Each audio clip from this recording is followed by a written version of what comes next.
Hello, in today's video I'm going to be doing a setup tour.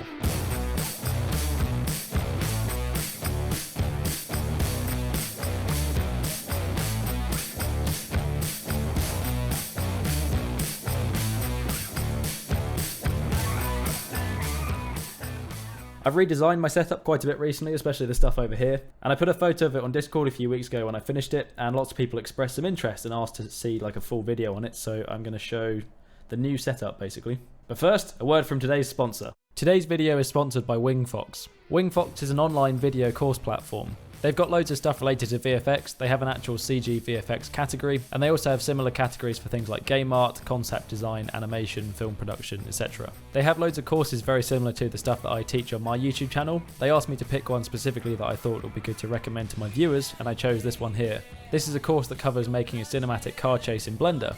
At the moment the course is only $19, it lasts 7.5 hours and it's an intermediate difficulty level. If you're interested in checking out this course or any of the similar courses on WingFox, I'll leave an affiliate link in the description where you can find more information.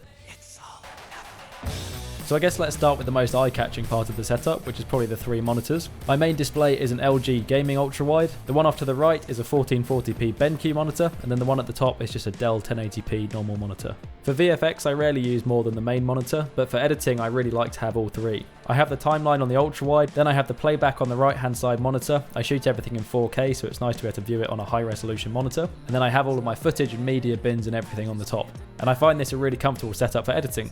Audio-wise, I have 2 KRK Rocket 5s. I got these mainly for music work, but I use them every day just for playing music out of while I'm working, so I like to crank them up nice and loud. They sound really, really good. They're really nice speakers. I also have a pair of headphones, which are currently hung up under the desk, and the output to the speakers and the headphones comes out of this rack unit that I have on my desk. It's all plugged into an audio interface in the middle, and then I have a patch bay and a compressor and a preamp and a few EQs and things along the bottom. This is all hardware analog recording equipment for when I do music stuff, and it also doubles as the audio interface going into my PC for recording things like voiceovers. For peripherals, I have an RGB mechanical gaming keyboard. I have a Wacom Intuos Pro Medium, which is the graphics tablet that I use. This thing's done a lot of mileage, especially since COVID, and I'm now working remotely as a VFX artist most days a week, apart from when I'm in the office. And I also still have the Toolbox Neo on my desk. If you watch all of my videos, you've probably already seen this. I got sent it by a company called Toolbox. It's basically a little macro keyboard that you can bind loads of custom shortcuts to.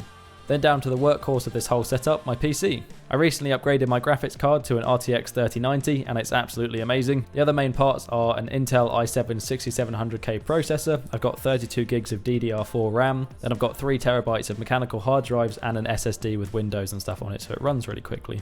This is what the setup looks like in the dark, but for when I'm recording videos with a face cam, I have a big softbox off to the top left hand side of my setup on a C-stand. It's controlled by a smart plug that's connected to the Google Home in my living room, so I can turn it on with my voice. Hey Google, turn on video light.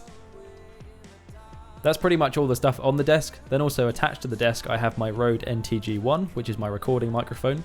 It's on a Rode broadcasting arm so that it's out of the way and I can pull it down whenever I want to record something. Off to the right is stuff that you guys never see on camera. I've got some draw units that are just full of music cables and stuff. There's a few things from when I've been to Harry Potter World. You can see the lightsaber there from my Star Wars short film. Stuff that I don't really have the heart to throw away. Then off to the right is my guitar amp.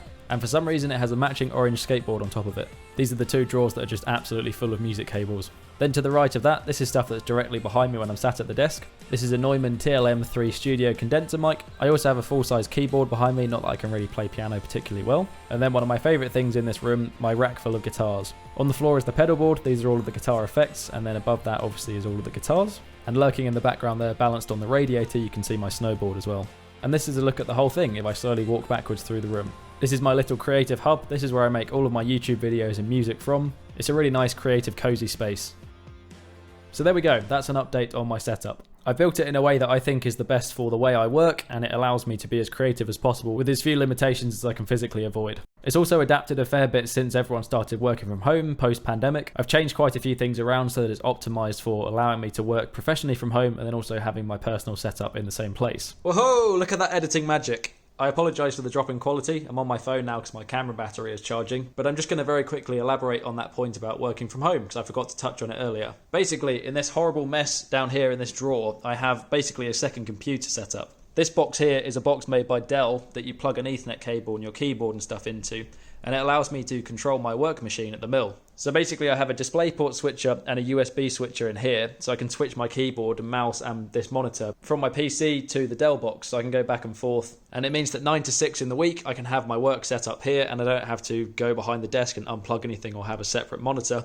And then when I log off at the end of the day from work, I can literally press the USB switcher and the DisplayPort switcher, and then the monitor will switch back to my PC, and I can flip my keyboard and mouse between the two as well, and also the Wacom tablet. So it's pretty hideous. It all comes out of a hole that I've drilled in the back of the desk. But my idea with this is basically that the drawer can be shut, and you would never know from looking at it that I had a second computer set up in there. So hopefully you enjoyed. I'm sure the people that geek out on setups will have absolutely loved that video. Thanks very much for watching. Consider subscribing and leaving a like if you enjoyed the video, and I will see you next time. It's